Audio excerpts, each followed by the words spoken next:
Hello friends, Shashi Agrawal economics and law classes के अंदर मैं आप सबका स्वागत करती हूँ। और आज का जो हमारा टॉपिक है that is Nurkse's thesis of disguise unemployment. ये इंग्लिश के अंदर जो है मेरे सेकंड चैनल शशि अग्रवाल के अंदर जो है अवेलेबल होगा। इवन इसी चैनल के ऊपर जो है आपको हिंदी के अंदर नोट्स और हिंदी के अंदर एक्सप्लेनेशन मिलेगी। इस वीडियो के अंदर जो फोकस रहेगा कि जिसके अंदर इंग्लिश नोट्स मिलेंगे, आपको इंग्लिश के अंदर लिखा होगा और हिंदी के अंदर मैं इसको एक्सप्लेन करूँगी। अगर आपको मेरा ये एफर्ट जो है सही लगता है तो इसको लाइक कीजिए, शेयर कीजिए और मेरे channel Shashi Agrawal economics and law classes को सब्सक्राइब कीजिए। तो सबसे पहले हम देखते हैं कि जो नक्शे का थीसिस ऑफ डिस्गाइज्ड अनएम्प्लॉयमेंट है उसको समझने से पहले हम देखते हैं कि जो डिस्गाइज्ड अनएम्प्लॉयमेंट है इसका मतलब होता है छिपी हुई बेरोज़गारी। कि जैसे लगता है कि काम कर रहे हैं बट एक्चुअल में वो कोई काम नहीं कर रहे होते। जैसे घर की दुकान है तो वहाँ पे 2 ही बंदे चाहिए बट घर के अंदर 4-5 बंदे हैं तो सब दुकान पे बैठ जाते हैं, तो हम कहते हैं कि दुकान को संभाल रहे हैं। तो ये छिपी हुई बेरोज़गारी है। जैसे एग्रीकल्चर के अंदर मान लो 3 लोगों की ज़रूरत है लेकिन वहाँ पे 10 लोग फैमिली के लगे हुए हैं, तो 7 लोग जो हैं वो हम कह देते हैं कि छिपी हुई बेरोज़गारी है। कि जो वहाँ पे एक्चुअल में चाहिए नहीं लेकिन हमें लगता है कि वो वहाँ पे काम कर रहे हैं। ये जो छिपी हुई बेरोज़गारी का कंसेप्ट है ये मिसेस जॉन रॉबिन्सन ने दिया। डिस्गाइज्ड अनएम्प्लॉयमेंट, छिपी हुई बेरोज़गारी एक ऐसी सिचुएशन है जिसके अंदर क्या होता है कि जो वेज वर्कर है take to less productive job because they lose their regular job to cyclical trend in economic activity. देखो, जो डिस्गाइज्ड अनएम्प्लॉयमेंट है एक ऐसी सिचुएशन है जिसके अंदर जो वेज वर्कर्स हैं वो लेस प्रोडक्टिव जॉब ले लेते हैं, क्योंकि जब इकोनॉमिक एक्टिविटी के अंदर जो है फ्लक्चुएशंस आती हैं, जैसे रिसेशन का साइकिल आता है तो जिसकी वजह से क्या होता है कि वो बेरोज़गार हो जाते हैं, तो जिसकी वजह से वो लेस प्रोडक्टिव जॉब के अंदर अपने आप को इंगेज कर लेते हैं। Disguised unemployment is a situation in which more persons are employed to do a job which can be done with equal efficiency by a less number of persons.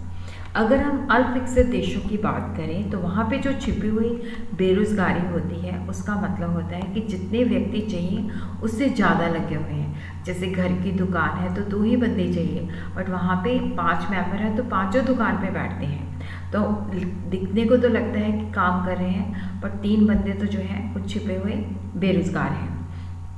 तो disguised unemployment एक ऐसी अवस्था है जिसके अंदर क्या होता है कि ज़्यादा लोग जो है काम कर रहे होते हैं बट उतनी ज़रूरत नहीं होती। अल्पविकसित देशों के अंदर क्या होता है कि बहुत सारी पॉपुलेशन होती है और वहाँ पे एम्प्लॉयमेंट अपॉर्चुनिटी बहुत कम होती है, तो जिसकी वजह से वहाँ पे बेरोज़गारी होती है। ज़्यादातर जो अल्पविकसित देश होते हैं उनका जो मेन काम होता है वो एग्रीकल्चर होता है, खेती बाड़ी होता है। तो वहाँ पे खेती बाड़ी के अंदर क्या होता है कि जैसे ज़्यादा लोग काम पे लगे होते हैं, जितनी की रिक्वायरमेंट होती है उससे ज़्यादा लोग काम कर रहे होते हैं और उनको हम कह सकते हैं कि ये छिपी हुई बेरोज़गारी है कि दिखने में लगता है कि काम कर रहे हैं बट एक्चुअल में वहाँ पे उनकी ज़रूरत नहीं है। इसी तरह उन बंदों को अगर हम एग्रीकल्चर से उठा के किसी दूसरे काम के अंदर लगा दें तो वहाँ पे क्या है कि वो एडिशनल कॉस्ट के मुकाबले में ज़्यादा प्रोड्यूस करेंगे। डिस्गाइज्ड अनएम्प्लॉयमेंट जो है सेविंग और कैपिटल फॉर्मेशन का सोर्स है।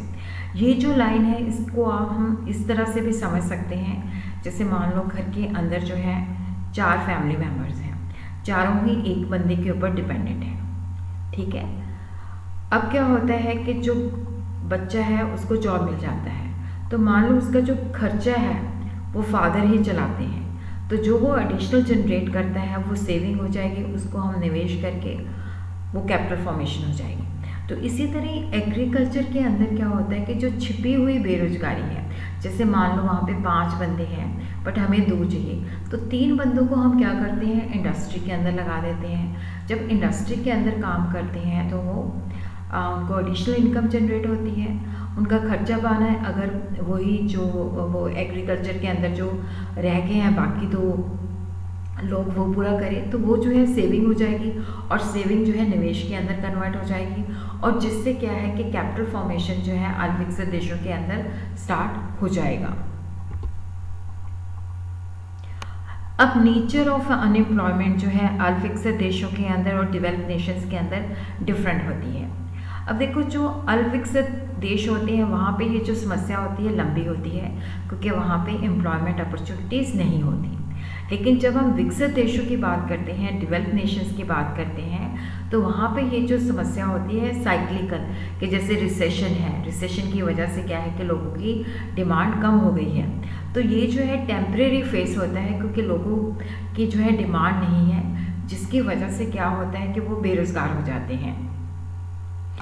डेवलप कंट्रीज़ के अंदर जो है फ्रिक्शनल अनएम्प्लॉयमेंट होती है, जो इंडस्ट्रीज़ के अंदर जो है टेक्नोलॉजी चेंज होती है, या जो इकोनॉमी का स्ट्रक्चर चेंज होता है, तो जिसकी वजह से उत्पन्न होती हैं, तो जिसको हम इंडस्ट्रियल चेंज भी कह देते हैं, या इंडस्ट्रियल बेरोज़गारी भी कह देते हैं। और यहाँ पे हम इसको चेंज कर सकते हैं, क्योंकि वहाँ पे जो डेवलप्ड नेशन होते हैं वहाँ पे डिमांड की कमी की वजह से क्या होता है कि बेरोज़गारी होती है। अगर हम इफ़ेक्टिव डिमांड को बढ़ा दें तो ये बेरोज़गारी ख़त्म हो सकती है। विकसित देशों के अंदर जो प्रॉब्लम होती है शॉर्ट ड्यूरेशन की होती है, बट जो अल्प विकसित देश होते हैं, जो अंडर डेवलप्ड नेशंस होते हैं, वहाँ पे ये लंबे समय की प्रॉब्लम होती है। तो ये ज़्यादातर क्योंकि वहाँ पे उनका जो मेन काम है वो एग्रीकल्चर होता है, तो एग्रीकल्चर के अंदर क्या होता है कि हमें दिखता है कि काफ़ी सारे लोग काम कर रहे हैं बट उतनी ज़रूरत नहीं होती, तो ये छिपी हुई बेरोज़गारी कहलाती है। अब हम देखते हैं कि what is the difference between the disguised and industrial unemployment. देखो, जो डिस्गाइज्ड अनएम्प्लॉयमेंट है वो दिखने में हमें बेरोज़गार नहीं लगते, हमें लगता है कि वो काम कर रहे हैं, कंसील्ड होती है, छिपी हुई बेरोज़गारी होती है। जैसे मैंने आपको बताया कि घर की एक दुकान है तो वहाँ पे सारे मेंबर्स वहीं बैठ जाते हैं, तो दुकान का काम संभाल रहे हैं सबको लगता है, तो ये छिपी हुई बेरोज़गारी है। जैसे एग्रीकल्चर के अंदर 2 बंदों की ज़रूरत है तो वहाँ पे 5 मेंबर फैमिली के लगे हुए हैं। इंडस्ट्रियल अनएम्प्लॉयमेंट जो होती है ओपन होती है, दिखता है कि बंदा बेरोज़गार है और इसको हम एस्टिमेट भी कर सकते हैं, लेकिन जो डिस्गाइज्ड अनएम्प्लॉयमेंट होता है इसको हम एस्टिमेट नहीं कर सकते। ज़्यादातर जो फैमिली के बिजनेस होते हैं ये वहाँ पे होता है। तो यहाँ पे अगर जो इंडस्ट्रियल अनएम्प्लॉयमेंट है, क्योंकि यहाँ पे लैक ऑफ डिमांड होती है, तो अगर सप्लाई ऑफ मनी को इंक्रीज़ करते हैं तो ऑब्वियसली डिमांड बढ़ती है, क्योंकि लोगों के पास पैसा आ जाता है तो वो चीज़ों की डिमांड करते हैं, तो जिससे क्या होता है कि लोगों को काम पे रख लिया जाता है।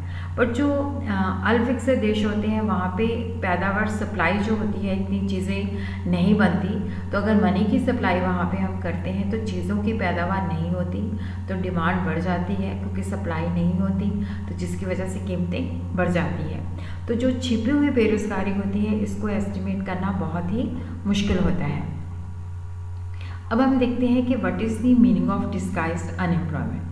तो जो अल्प विकसित देश होते हैं वहाँ पे ज़्यादातर जो लोग होते हैं फैमिली बिजनेस के अंदर जो है लगे होते हैं, दिखने में लगता है कि they are doing work, but actual में वो बेरोज़गार होते हैं। जैसे एग्रीकल्चर और अलाइड एक्टिविटीज़ के अंदर क्या होता है कि बहुत ज़्यादा जॉब अपॉर्चुनिटीज़ नहीं होती, तो फैमिली जो है सारी की सारी उसी धंधे में लगी होती है, तो जितनी ज़रूरत होती है उससे ज़्यादा लगे होते हैं। तो अगर हम उनमें से कुछ लोगों को विड्रॉ भी कर दें तो आउटपुट जो है वहाँ पे फॉल नहीं करता। इसको हम इस डायग्राम के माध्यम से समझते हैं। यहाँ पे हम देखते हैं कि ये हम एम्प्लॉयमेंट लेते हैं, यहाँ पे हम टोटल प्रोडक्शन लेते हैं। देखो, ये जो है हमें ज़रूरत जो है N1 लेबर की है, ठीक है, बट फैमिली के अंदर हमारे पास कितने हैं, N2 मेंबर्स हैं, तो लगता है कि N2 मेंबर जो है वहाँ पे काम कर रहे हैं। और जो हमारा टोटल प्रोडक्टिविटी है, देखो N1 नंबर तक हमें मतलब उस ऑक्यूपेशन के अंदर हमें टोटल जो बंदे की रिक्वायरमेंट है वो इतनी है, ठीक है। तो यहाँ पे हम देखते हैं कि जैसे जैसे हम यहाँ से बंदों को इंक्रीज़ करते हैं, लेबर को इंक्रीज़ करते हैं, तो टोटल प्रोडक्टिविटी जो है इंक्रीज़ होती है। जब हमारी संख्या यहाँ पे पहुँच जाती है उसके बाद अगर हम इंक्रीज़ करते हैं तो यहाँ पे हमारा जो टोटल प्रोडक्टिविटी कर्व है वो पैरेलल टू एक्स एक्सिस हो जाता है, कि अगर हमने ज़्यादा लोगों को रख लिया तो भी पैदावार उतनी ही होगी। अगर N1 रखने से क्या है कि वहाँ पे 100 kg पैदा हो रहा है, तो अगर हमने ON2 कर दिया तो भी वहाँ पे पैदावार जो है 100 kg होगी। तो वहाँ पे उनकी जो एडिशनल ये जो वर्कर है इनकी जो मार्जिनल प्रोडक्टिविटी है वो ज़ीरो है, क्योंकि वो एक्स्ट्रा नहीं ना प्रोड्यूस कर रहे, उतना ही प्रोड्यूस कर रहे हैं। जैसे मान लो एक दुकान है, उसकी इनकम जो है 10,000 की है, वहाँ पे 2 बंदों की ही ज़रूरत है। अगर 4 बंदे रख ले तो भी इनकम 10,000 ही है। तो जो हमने 2 बंदे एक्स्ट्रा वहाँ पे काम करते हुए दिख रहे हैं तो इनकम के अंदर इजाफा नहीं हुआ। तो इसी तरह क्या है कि छिपे हुए बेरोजगारी के अंदर भी क्या है कि जैसे हमारे पास जो ज़मीन है उस पर हमने 4 बंदों को लगा दिया, 6 बंदों को लगा दिया, पैदावार तो उतनी ही होगी। तो इस वजह से क्या है कि अगर हम N1 तक इंक्रीज करते हैं तो टोटल प्रोडक्टिविटी बढ़ती है, बट उसके बाद क्या होता है कि ये पैरेलल टू एक्स एक्सिस हो जाती है कि हमारी टोटल पैदावार उतनी ही रहती है चाहे हम जितने मर्जी बंदे लगा दें। तो जो एडिशनल बंदे हम लगा रहे हैं उसकी मार्जिनल प्रोडक्टिविटी जो है वो ज़ीरो है। इसके जो फीचर हैं, जो विशेषताएं हैं, मार्जिनल प्रोडक्टिविटी ऑफ लेबर जो है ज़ीरो है, लेकिन जो प्रोफेसर सैन है वो इस बात को नहीं मानते। वो मैं आगे चल के आपको समझाऊंगी कि वो क्यों नहीं मानते। उसी तरह क्या है कि देखो जो डिस्गाइज अनएम्प्लॉयमेंट होती है वहाँ पे ये एस्टिमेट करना बहुत ही मुश्किल होता है कि जो है कितने बंदे जो हैं एक्चुअली बेरोज़गार हैं। जो अल्पविकसित देश होते हैं वहाँ पे पॉपुलेशन बहुत ज़्यादा होती है, लेकिन वहाँ पे क्या होता है कि कैपिटल जो है, फिनांस जो है उसकी कमी होती है, और जिसकी वजह से क्या होता है कि बेरोज़गारी होती है। और ज़्यादातर जो छिपी हुई बेरोज़गारी है एग्रीकल्चर के अंदर पाई जाती है, और ज़्यादातर ये एग्रीकल्चर और जो एग्रीकल्चर के ऊपर जो दूसरे मतलब बिजनेस डिपेंड करते हैं उनके अंदर पाई जाती है। और उसी तरह क्या है कि जो देखो जो कुछ देश होते हैं वहाँ पे पर्टिकुलर किसी स्पेसिफिक सीज़न के अंदर जो है डिस्गाइज अनएम्प्लॉयमेंट जो है पाई जाती है। डिस्गाइज जो है बेसिकली लॉन्ग पीरियड के अंदर ये परमानेंट फीचर होता है कि जैसे हमें लगता है कि बंदे इतने काम कर रहे हैं। अब हम अंडरस्टैंड करते हैं कि जो A.K. सैन का व्यू है डिस्गाइज अनएम्प्लॉयमेंट का। देखो जो A.K. सैन है उनका ये मानना है कि जैसे डिस्गाइज अनएम्प्लॉयमेंट के अंदर जो नक्शे का व्यू है कि मार्जिनल प्रोडक्टिविटी ऑफ लेबर जो है ज़ीरो हो जाती है, बट सैन कहते हैं कि मार्जिनल प्रोडक्टिविटी जो है लेबर की ज़ीरो नहीं होती। देखो ये कि वर्कर काम क्यों करेगा अगर उसकी कंट्रीब्यूशन जो है ज़ीरो है। डिस्गाइज्ड अनएम्प्लॉयमेंट एक ऐसी सिचुएशन है जहाँ पे हमें जितने बंदे मतलब दिखता है कि मतलब चाहिए हमें कम होते हैं लेकिन ज़्यादा लोग काम कर रहे होते हैं। तो जिसकी वजह से क्या होता है कि A.K. सैन का ये मानना है कि अगर मान लो जैसे शॉप है, शॉप के अंदर हमें 2 बंदे चाहिए, ठीक है, लेकिन वहाँ पे 5 बंदे काम कर रहे हैं, तो शॉप 10 घंटे खुली रहती है।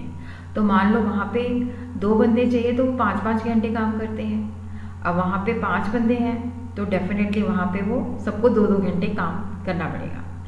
तो काम पहले से कम हो गया ना, 2 घंटे काम कर रहे हैं वो लोग, पहले वो 5-5 घंटे 2 व्यक्ति काम कर रहे थे। तो A.K. सैन का ये मानना है कि बेसिकली क्या होता है कि क्या कहते हैं कि बंदा काम क्यों करेगा अगर उसकी मार्जिनल प्रोडक्टिविटी जो है ज़ीरो है। तो इस वहाँ पे क्या होता है कि अगर ज़्यादा लेबर लगी हुई है तो वो पहले से कम टाइम जो है डिवोट करती है।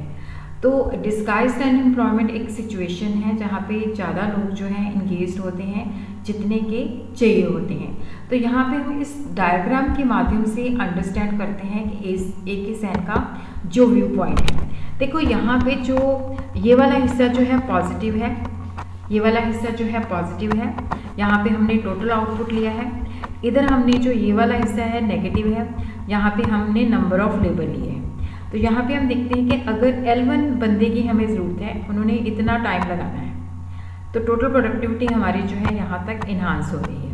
उसके बाद अगर हम लेबर लगा देते हैं ज़्यादा तो टोटल प्रोडक्टिविटी जो है यहाँ से लेके यहाँ तक जितने मर्जी बंदे हम लगा दें टोटल प्रोडक्टिविटी जो है कांस्टेंट रहेगी, मार्जिनल प्रोडक्टिविटी जो है ज़ीरो हो जाएगी। तो यहाँ पे क्या है कि देखो ज़्यादा बंदे लगाएंगे तो वो कम काम करेंगे, कम घंटे काम करना पड़ेगा। तो यहाँ पे ये जो क्योंकि पहले जब हमने L1 लगाया था तो वो ज़्यादा घंटे डिवोट करते थे, बट अगर हमने यहाँ से लेबर जो है पहले OL1 थी, ठीक है, तो यहाँ से हमने उसको लेबर को इंक्रीज़ करके कर दिया OL2। तो ये जो लेबर है अब देखो लेबर ज़्यादा लगी तो उनको कम घंटे काम करना पड़ेगा। तो इसकी वजह से क्या है कि जो L1 L2 है ये डिस्गाइज्ड अनएम्प्लॉयमेंट है। तो यहाँ पे मैंने इसकी एक्सप्लेनेशन भी दी है। देखो जो सैन का ओपिनियन है कि marginal productivity of labour is not zero. Disguised unemployment एक ऐसी सिचुएशन है जहाँ पे जितने बंदे चाहिए होते हैं उससे ज़्यादा लोग काम कर रहे होते हैं। तो अगर हम जैसे marginal productivity of labour is nil over a wide range and productivity is zero. देखो यहाँ पे क्या होता है कि जितने बंदे, अब देखो यहाँ पे ये हमारा प्रोडक्टिविटी कर्व है, अब हमने इतने बंदे रख लिए, ठीक है, उसके बाद हमने ज़्यादा बंदे रख लिए, तो ये टोटल प्रोडक्टिविटी जो है ये कांस्टेंट है। इसका मतलब है कि जितने मर्जी बंदे रख लो प्रोडक्शन उतनी ही रहेगी, तो पर पर्सन जो है कोई एडिशन नहीं होगी, तो वहाँ पे मार्जिनल प्रोडक्टिविटी भी ज़ीरो हो जाएगी, जो नक्शे का थीसिस है। बट सैन का ये मानना है कि marginal productivity of labour is not zero, क्योंकि इसका ये मानना है कि अगर हम ज़्यादा बंदे लगा लेते हैं, तो जैसे मैंने आपको बताया कि एक दुकान है, दुकान के अंदर 2 बंदे चाहिए, तो वो पहले 5-5-10 घंटे दुकान खुली रहती है, तो 5-5 घंटे काम करते थे। फिर अब वहाँ पे 5 बंदे काम कर रहे हैं तो 2-2 घंटे काम करेंगे। तो ये सेन का ओपिनियन है। तो यहाँ पे marginal productivity of labour is nil over a wide range and productivity is zero. Behind OL total productivity become horizontal means marginal productivity zero with OL labours are and OL1 number of workers.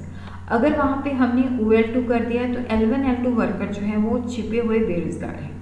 तो यहाँ पे L point के बाद जो है देखो वहाँ पे ये जो रेंज है इतने हमें बंदे चाहिए, उसके बाद अगर हम बंदे लगाते हैं तो उसकी जो प्रोडक्टिविटी है वो कांस्टेंट है, एडिशनल वो कुछ प्रोड्यूस नहीं करते, तो वहाँ पे मार्जिनल प्रोडक्टिविटी जो है ज़ीरो हो जाती है।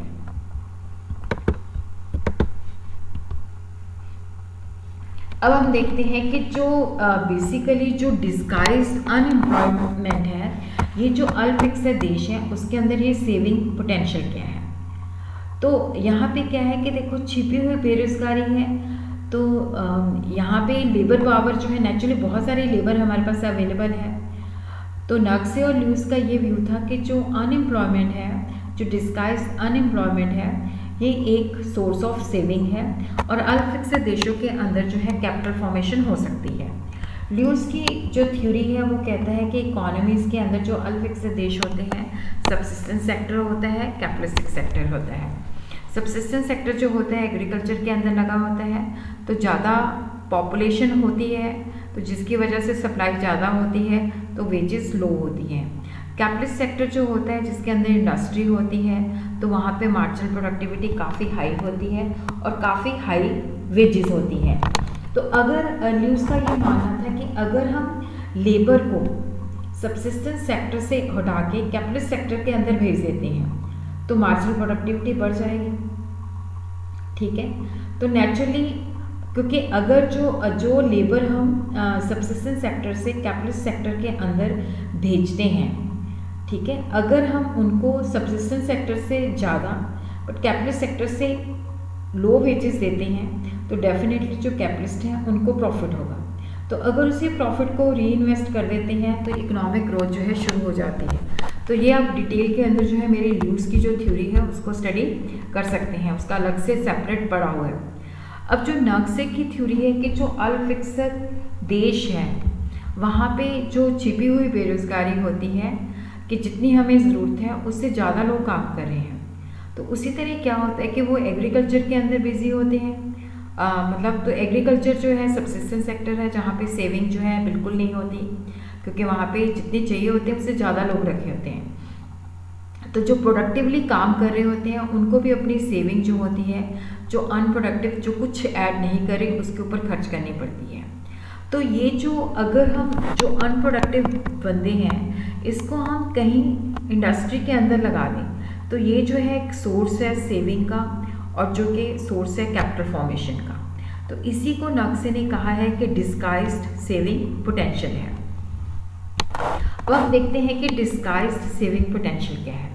देखो यहाँ पे क्या है कि एग्रीकल्चर के अंदर जितने बंदे हमें लगते हैं कि ये एक्स्ट्रा हैं जिनकी हमें ज़रूरत नहीं है, तो possibility of taking surplus people and absorbing in some other occupation, कि उन लोगों को वहाँ से हटा के किसी दूसरे काम के अंदर जो है बिजी कर दिया जाए, ताकि रियल नेशनल इनकम के अंदर जो है इंक्रीज़ हो। क्योंकि जब हमने उनको वहाँ से हटा दिया, क्योंकि वहाँ पे देखो अगर जैसे एक हमारे पास क्या है, लैंड है, लैंड के ऊपर जो है 100 kg प्रोड्यूस हो रहा है, हमें 2 बंदे ही चाहिए, बट वहाँ पे 5 बंदे काम कर रहे हैं, तो हमने 3 बंदों को इंडस्ट्रीज़ के अंदर लगा दिया। तो इंडस्ट्री के अंदर जाके वो एडिशनल पैसे कमाएंगे, तो वो जो है नेशनल इनकम के अंदर इजाफा होगा। जो हमने सरप्लस लोगों को उठाना है, उनको हमने कैपिटल प्रोजेक्ट, इंडस्ट्री के प्रोजेक्ट जैसे इरिगेशन वर्क है, कंस्ट्रक्शन है, उनके अंदर जो है अब्सॉर्ब करना है। तो ये जो, क्योंकि ये जो लोग हम भेज रहे हैं एग्रीकल्चर से हटा के हम इंडस्ट्री के अंदर भेज रहे हैं, इसके अंदर कंडीशन ये है कि जो इनका गुजारा है, कि जो एग्रीकल्चर के अंदर पहले जो मतलब जो एग्रीकल्चर के अंदर जो इंगेज लोग थे, जैसे मान लो 100 किलो वीट पैदा होती थी, ठीक है, तो चाहे वहाँ पे 2 व्यक्ति हैं, पहले 5 बंदे लगे हुए थे, अब हमने 3 उठा दिए, तो जो तीनों का गुजारा है वो एग्रीकल्चर वाले लोग ही पूरा कर रहे हैं। तो जो वो एक्स्ट्रा 3 जनरेट करते हैं वो सोर्स के, नेचुरली जब वो पैसे कमाएंगे तो वो सेविंग होगी सारी की सारी, तो जिसको निवेश करके हम कैपिटल फॉर्मेशन को इन्हांस कर सकते हैं। तो ये जो लोग हम इंडस्ट्री के अंदर भेजते हैं, contribution to the output by these workers engaged in capital project would add to the total national product। अब उसी तरह हम देखते हैं कि यहाँ पे बेसिक प्रॉब्लम है कि जो बंदे हमने वहाँ पे भेजने हैं तो उनको खाना भी चाहिए, कपड़े भी चाहिए, शेल्टर भी चाहिए, तो वो कहाँ से आएगा। तो ये कहते हैं कि देखो ये नग्से का ये मानना है कि अगर हम ये जो बंदे एग्रीकल्चर से उठा के जिनको इंडस्ट्री के ऊपर भेज रहे हैं, अगर ये अपने जो रूरल के अंदर जो रह गए हैं उस एग्रीकल्चर के ऊपर, उनके ऊपर ही डिपेंडेंट है, तो वही फैमिली मेम्बर्स इनको सपोर्ट करें, तो डेफिनेटली ये लोग जो है जो पैसा जनरेट करेंगे, जो इनकम जनरेट करेंगे, वो सेविंग होगी, और सेविंग को हम निवेश करके कैपिटल फॉर्मेशन को इंक्रीज कर सकते हैं। इसको हम एग्जाम्पल से अंडरस्टैंड करते हैं कि जैसे फैमिली ऑफ 5 है, वर्किंग इन एग्रीकल्चर, रिक्वायरमेंट 2 की है, तो 3 व्यक्ति जो है हम विड्रॉ करके जो है कंस्ट्रक्शन के अंदर काम पे लगा देते हैं। मान लो वहाँ पे आउटपुट जो है प्रोड्यूस होता है 20 क्विंटल, तो पहले जो मार्जिनल प्रोडक्टिविटी 5 बंदे काम कर रहे थे, तो 4 क्विंटल पर पर्सन है। तो अब वहाँ पे क्या है कि 2 बंदे रह गए हैं, तो 10 पर वर्कर आती है। तो जो बंदे हमने 3 इंडस्ट्री के अंदर भेजे हैं, उनकी जो रिक्वायरमेंट है 12 क्विंटल्स की, वो उनको जो उनके गांव के अंदर जो रह गए हैं वो भेजते हैं, तो जो वो कमाएंगे वो सारी की सारी जो है सेविंग हो जाएगी। उसी तरह प्रॉब्लम ये आती है कि जो बंदे हमने एग्रीकल्चर सेक्टर से उठा के इंडस्ट्री के अंदर भेजे हैं, उनको टूल्स और इम्प्लीमेंट्स किस तरह से देने हैं। तो उसका भी सोल्यूशन ये है कि लेबर इंटेंसिव टेक्निक्स का हम ज़्यादा यूज़ करें, तो सिंपल टूल्स हम ज़्यादा इस्तेमाल करें। तो इससे भी क्या होता है कि वर्कर ये चीज़ें भी जो है खुद अरेंज कर सकते हैं। देखो यहाँ पे बेसिकली क्या है कि जो डिस्गाइज्ड अनएम्प्लॉयमेंट है, that is a potential source of saving which add to the capital formation. तो ये इसकी प्री कंडीशन है कि जो हमने एडिशनल बंदे जो हमने डिस्गाइज्ड अनएम्प्लॉयड लोग हैं उनको हमने इंडस्ट्री के अंदर भेजा, लेकिन वो अपनी जो फार्मिंग है उसी के ऊपर उनका फूड, शेल्टर एंड क्लोथिंग जो है डिपेंड करता है। तो जिसकी वजह से वो जो अर्न करते हैं दैट इज़ ए वो सेविंग होती है और जो कैपिटल फॉर्मेशन के अंदर एडिशन करती है। तो अब हम देखते हैं कि बेसिकली जो सेविंग पोटेंशियल है वो इस बात पे डिपेंड करता है कि जो पीछे रह गए, अब जैसे 2 बंदे पीछे रह गए थे, वो अपना कंजम्पशन का लेवल इन्हांस नहीं करते, वो अपने रिलेटिव्स को भी वहाँ पे भेजते हैं।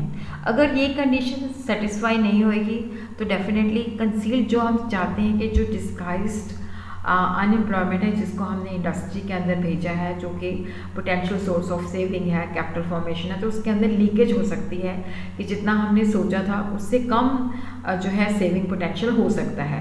लीकेज जैसे टैंकी के अंदर पानी से होता है ना, लीक करता है, तो इसी तरह लीकेज फ्रॉम कंसील्ड के जो हमारी सेविंग है उसके अंदर भी उतनी सेविंग नहीं हो पाती। तो यहाँ पे ये होता है कि जो पीछे रह गए हैं लोग, अगर वो अपना कंजम्पशन इंक्रीज कर दें तो डेफिनेटली जो इंडस्ट्री के अंदर चले गए हैं उनको कम मिलेगा। तो उसी तरह जो कैपिटल प्रोजेक्ट्स के अंदर लोग काम करे हुए हैं, अगर वो अपना कंजम्पशन लेवल बढ़ा देते हैं तो उनकी सेविंग कम हो जाएगी। और उसी तरह क्या है कि जो फूड ग्रेन हम रूरल एरिया से अर्बन एरिया तक पहुंचाते हैं उसके ऊपर भी खर्चा होगा, तो उससे भी क्या होता है कि हमारी सेविंग जो है कम हो जाएगी। तो उसी तरह है कैपिटल फॉर्मेशन तभी पॉसिबल है कि जो फूड ट्रेन का जो सरप्लस है, टोटल का टोटल जो फालतू है वो रूरल से अर्बन एरिया भेजा जाए।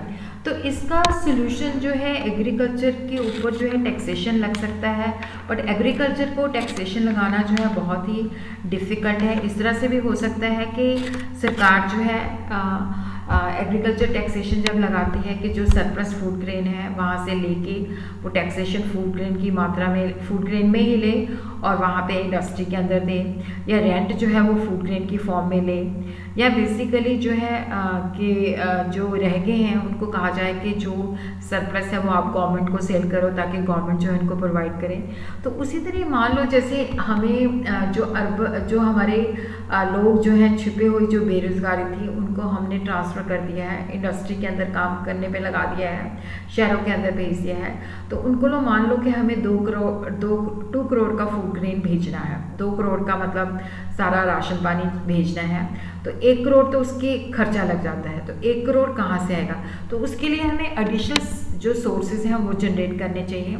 इंटरनल एंड डोमेस्टिक सोर्स भी हो सकता है जिसके द्वारा हम लोगों को कहें कि वो सेविंग करें, या एक्सटर्नल सोर्सेज से भी हम उसको रेज कर सकते हैं।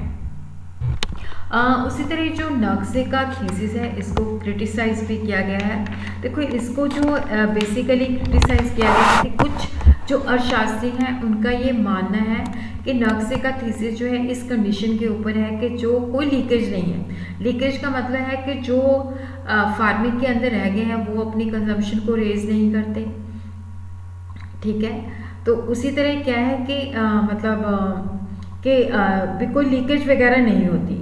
कई बार क्या होता है कि लीकेज इतनी ज़्यादा होती है कि वहाँ पे सेविंग का पोटेंशियल नहीं रहता। और उसी तरह क्या होता है कि जो एग्रीकल्चर है वहाँ पे जो व्यक्ति हमें चाहिए वो अनस्किल्ड लेबर चाहिए होती है, तो जो इंडस्ट्री के अंदर चाहिए वो हमें स्किल्ड और एजुकेटेड वर्कर चाहिए होते हैं। और उसी तरह क्या होता है कि कितने लोग बेरोज़गार हैं, छिपे हुए बेरोज़गार हैं जिनको हमने भेजना है, इसको आइडेंटिफाई करना बहुत ही डिफ़िकल्ट है। और इसी तरह क्या है कि ये कहता है कि जो छिपी हुई बेरोज़गारी है ये एक पोटेंशियल सेविंग का काफ़ी स्ट्रॉन्ग सोर्स है, कि अगर वहाँ पे जो जैसे 5 व्यक्ति थे हमें चाहिए 2 ही थे, तो वो 2 व्यक्ति जो है अपनी जो है कंजम्पशन इंक्रीज़ नहीं करते, बट एक्चुअल में ऐसा नहीं होता क्योंकि ज़्यादातर कंजम्पशन इंक्रीज़ हो जाती है। और उसी तरह जैसे ये कहना आसान है कि हमने वहाँ पे व्यक्तियों को भेज दिया, लोगों की जो मोबिलिटी होती है वो बहुत ज़्यादा नहीं होती, उनको एक शहर से विलेज से सिटी मतलब एक भेजना जो है बहुत ही मुश्किल होता है।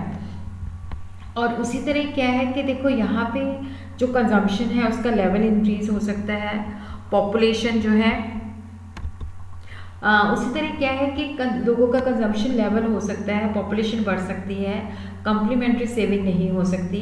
कई बार ऐसे भी होती है कि यहाँ पे टेक्नोलॉजिकली न्यूट्रलिटी भी आ सकती है।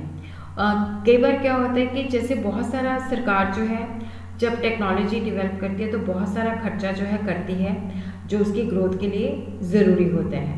तो कई बार जो एग्रीकल्चर होती है वो लेस प्रोडक्टिव होती है। तो ये बेसिकली जो है प्रॉब्लम्स आती हैं जो नक्शे के थीसिस का जो व्यू है कि हम वहाँ से हटा के इनको वहाँ पे भेज देते हैं, तो उसके अंदर लीकेजेस भी होते हैं, जो difference in the nature of the labour भी होता है, और इनको आइडेंटिफाई करना जो है वो भी डिफ़िकल्ट होता है।